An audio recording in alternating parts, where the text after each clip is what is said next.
Et salut à vous. Et vous avez comme ça devant vous Isaac Loba. Il est dans les locaux de la radio, Cameroun Radio Télévision, CATV. Il vient comme ça présenter son chef-d'œuvre, premier ouvrage, La trahison de Jésus, un essai philosophique et théologique. Vous pouvez voir comment il fait là passer un coup d'œil du côté de la cabine technique et il s'apprête comme ça là pour l'émission Feeling Cameroun. Isaac Loba, c'est essayiste, artiste, écrivain, poète qui vient, n'est-ce pas, présenter son premier ouvrage avec beaucoup de magnanimité, beaucoup de sublimité, de suavité dans la parole qui fait de lui, n'est-ce pas, un véritable artiste, écrivain public de son état. Isaac Loba vient, n'est-ce pas, dans les murs de la CATV pour se présenter. Bien entendu, il passe comme ça, comme vous pouvez le voir, et il passe par le maquillage. Il était tout beau là pour passer dans les antennes. Tout beau, tout beau. Alors, il s'apprête bonnement, sans fausse, sans peur.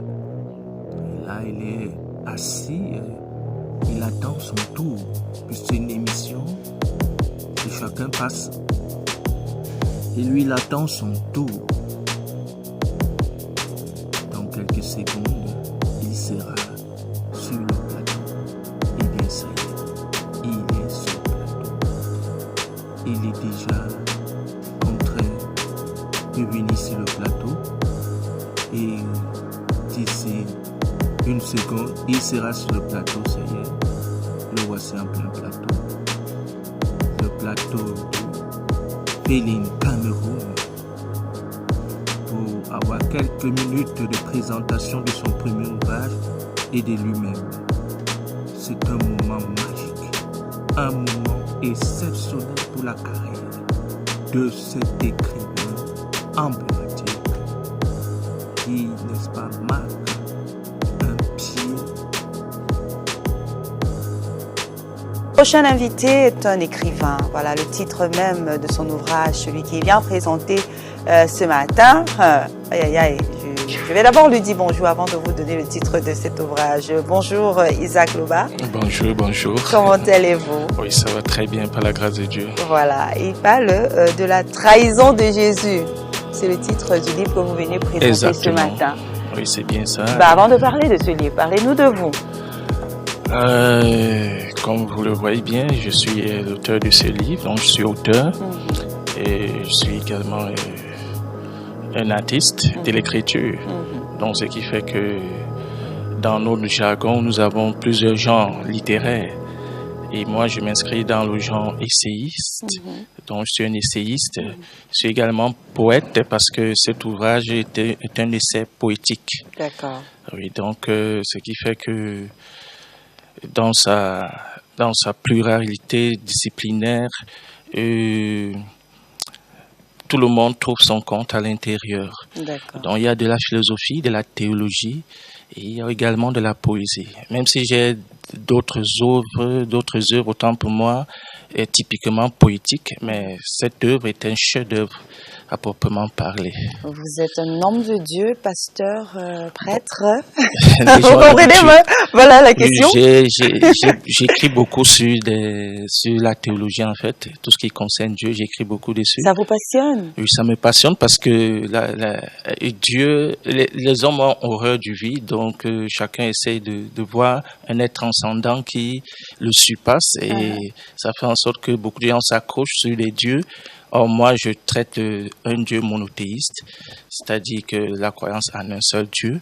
Donc, ce qui fait que c'est probablement quelque chose d'attrayant, quoi. Voilà, le titre de ce livre que vous venez présenter. Est-ce que je peux avoir ce livre? Merci. Bien sûr. Il est venu avec son livre. Il garde son livre. Je ne sais pas, la trahison de Jésus parle de quoi concrètement? Est-ce qu'on va comprendre ce livre à travers son titre ou bien c'est un titre qui ne révèle pas tout ce qu'on a dans le livre? Bien, c'est vrai que à la lecture du titre, on a tendance à avoir des accroches déviantes. Mais pour ceux qui connaissent Jésus, qui ont lu la Bible, automatiquement, ils ne vont pas penser à cette accroche déviante. La trahison de Jésus parle juste des circonstances de la trahison de Jésus. D'accord. Et tout le monde peut se tromper sur la compréhension du titre parce qu'il est artistique.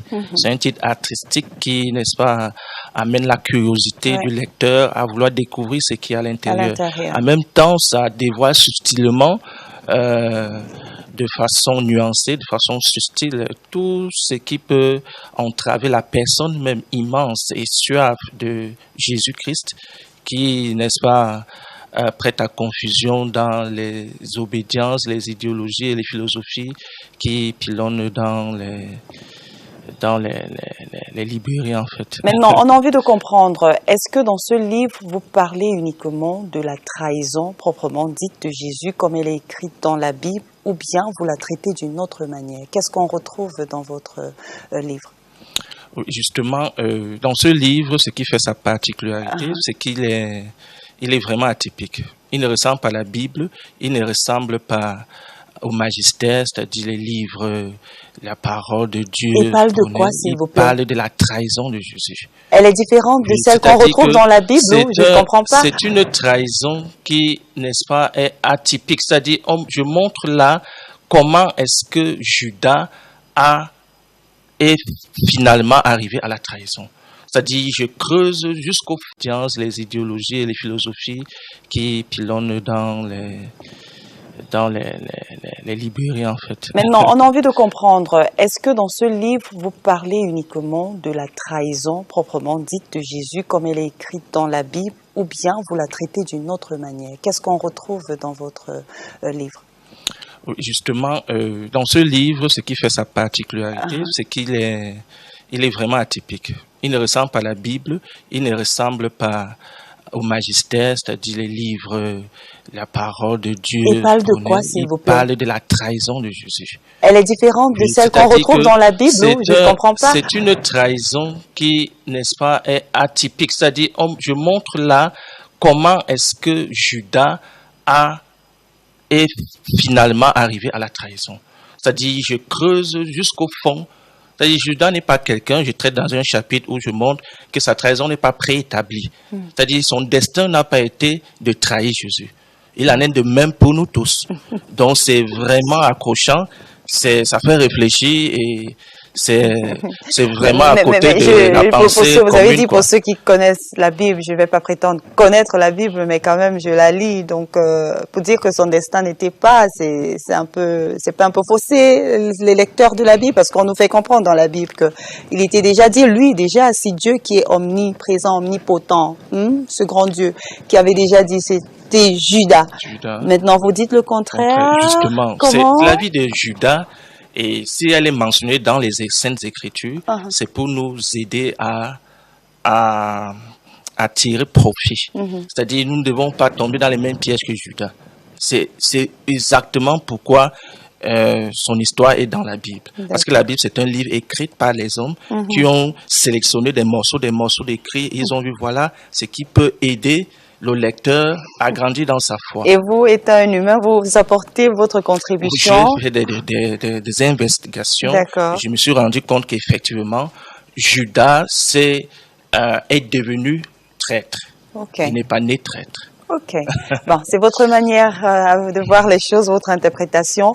La dédicace de cet ouvrage est prévue pour quand? Oui, la dédicace, il y aura plusieurs dédicaces de ce livre, mais c'est à la maison d'édition Ifrikria qui s'occupe de la dédicace. Elle est imminente et elle sera probablement à Yaoundé. D'accord. Oui. En tout cas, merci d'être venu nous présenter ce livre, Isaac Loba. Vous êtes l'auteur de cet ouvrage, La trahison de Jésus. Pour vous raccompagner, Isaac, nous allons aller voir comment la rentrée scolaire s'est déroulée dans la région de l'ouest du Cameroun avec Caroline Amambo. Elle nous amène précisément dans la ville de Batouri et ensemble, on va voir comment les tout petits...